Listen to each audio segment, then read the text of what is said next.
എവിടെ വീട്? ഇവിടെ തന്നെ വീട്. നിങ്ങൾ ആരും നോക്കുന്നില്ല?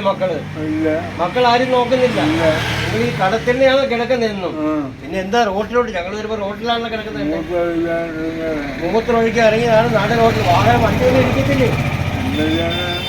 ആരും നോക്കുന്നില്ല. അത്രയേ ഈച്ചകളെല്ലാം വന്ന് കിടക്കുക. കാലൊക്കെ വ്രണമായി കിടക്കുക. ഈ കാല് കണ്ടല്ലോ വ്രണമായി കിടക്കുന്ന അതെ. ആ കൈയൊന്ന് കഴുകി. ആ കൈന്ന് കഴുകി.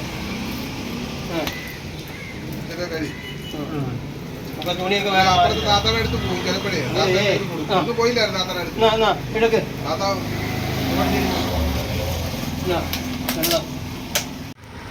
പ്രിയ പ്രേക്ഷകരെ, കൊല്ലം ജില്ലയിൽ വയനാട് ആലുമൂടിലായിരുന്നു ഇന്ന് സംഭവം നടന്നത്. കേൾക്കുമ്പോൾ ഞങ്ങൾ വയനാട്ടിൽ വരികയായിരുന്നു. ഞാനും മാധ്യമപ്രവർത്തകനുമായിരുന്ന ശ്യാം ഷാജിയും.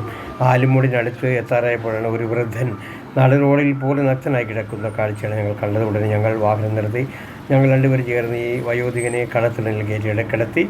പരിസരത്തുള്ള ഒരു പഴക്കച്ചവടക്കാരൻ ഭക്ഷണവും വെള്ളവും നൽകി. 4 മക്കളുള്ള ആളാണെന്നും ആരും എന്നെ തിരിഞ്ഞു നോക്കാറില്ലെന്നും പറഞ്ഞു. ഞങ്ങൾ വാർഡ് മെമ്പർ വിപിൻ വിക്രത്തിനെ വിവരം അറിയിക്കുകയും അദ്ദേഹം പെട്ടെന്ന് തന്നെ ഇവിടെ എത്തുകയും അതുപോലെ ജീവകാരുണ്യ പ്രവർത്തകനായ ശക്തിയുള്ള ഗണേശിനെ വിളിച്ചു വരുത്തി.